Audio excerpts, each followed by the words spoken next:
This is the Garmin Forerunner 265, and I think, depending on your specific needs, it might be one of Garmin's best value sports watches overall. And in this video, we'll take a look at what this watch has to offer, talk about what's new in here, what's great, but I also want to go over things that I wish were different with the Forerunner 265. And not to spoil this video, but it's not a ton of stuff.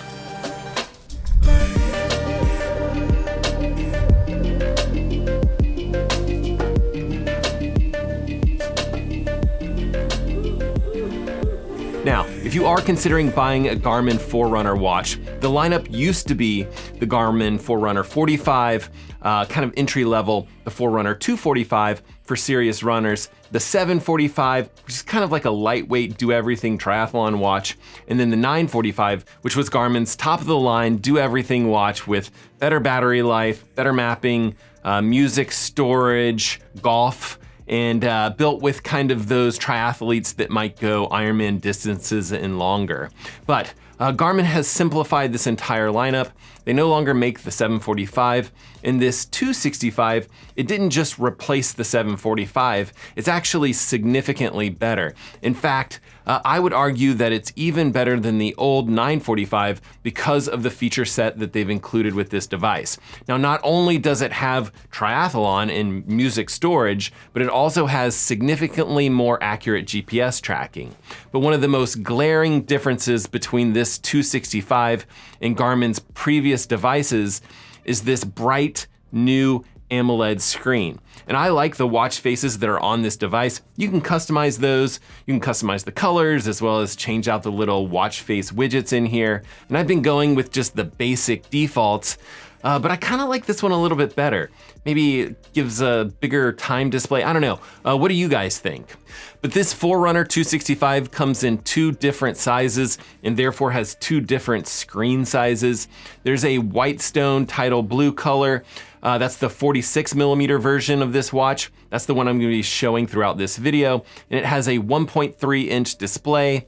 And these AMOLED screens are significantly sharper than all of the previous Garmin watches. They're basically twice as sharp as what we've had in the past. So icons and text and colors, they're all gonna look significantly better on this display. And this size watch also comes in a black powder gray color and a aqua black color. And just for reference, my wrists are extremely small at 165 millimeters.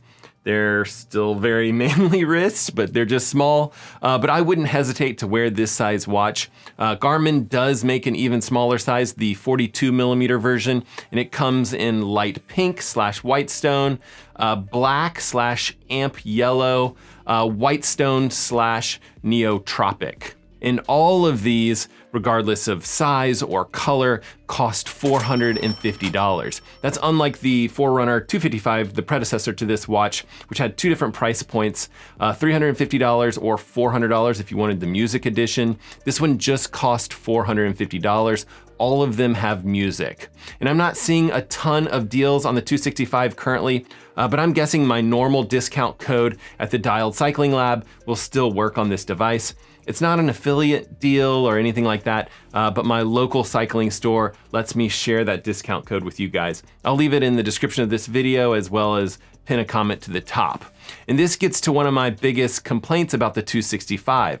$450, it's getting pretty high. It's now squarely out of the entry-level running watch category and much closer to like a mid or upper level category of watches and watch prices, closer to what the 745 was back in the day. And I should mention that you can still get that Forerunner 255. The main difference being that it doesn't have that AMOLED display, and it also doesn't have training readiness.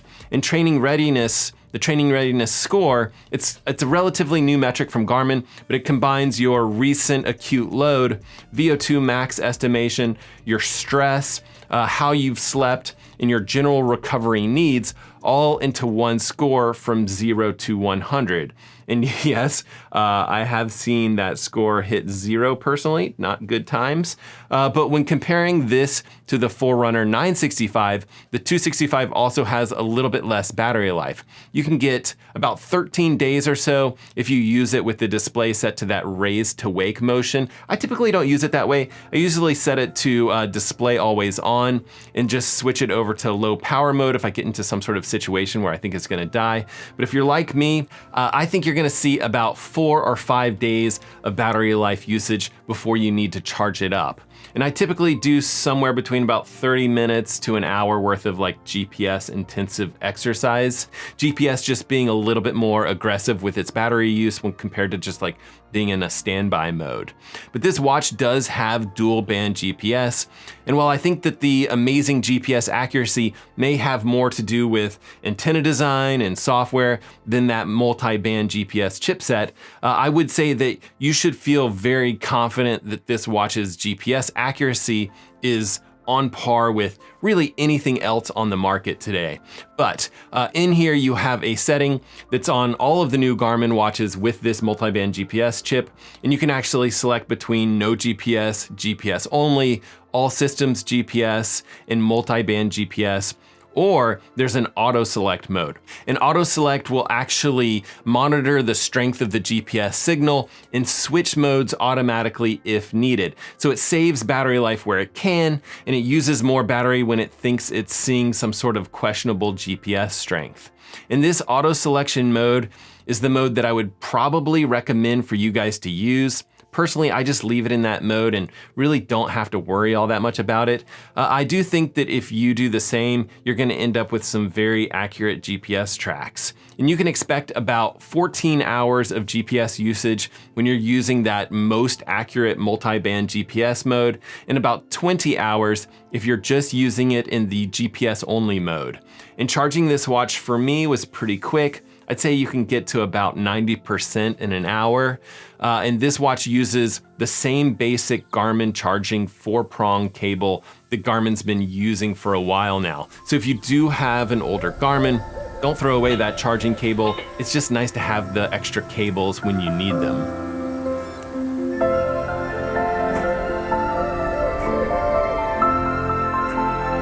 Now, while we're talking about data accuracy, the Garmin Forerunner 265 has a built-in optical heart rate sensor. Garmin calls it their Elevate optical heart rate sensor. It can detect blood oxygen saturation levels, which Garmin calls their pulse ox feature. And of course, it can track and display your heart rate while you're exercising.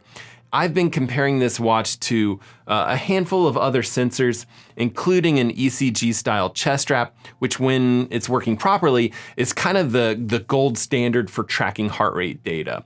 But for the most part, it looks pretty good. In this particular data set, this is a 5-mile trail run with the 965 and the Forerunner 255 attached to a chest strap, and everything looks pretty good. There's one spot in here that looks like it didn't quite catch the heart rate dip. I probably like stopped to chat with someone on the trail or something like that. But after that, everything looks pretty good.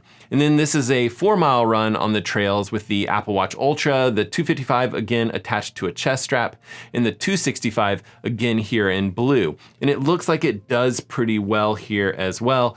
Then one more data set for you to look at.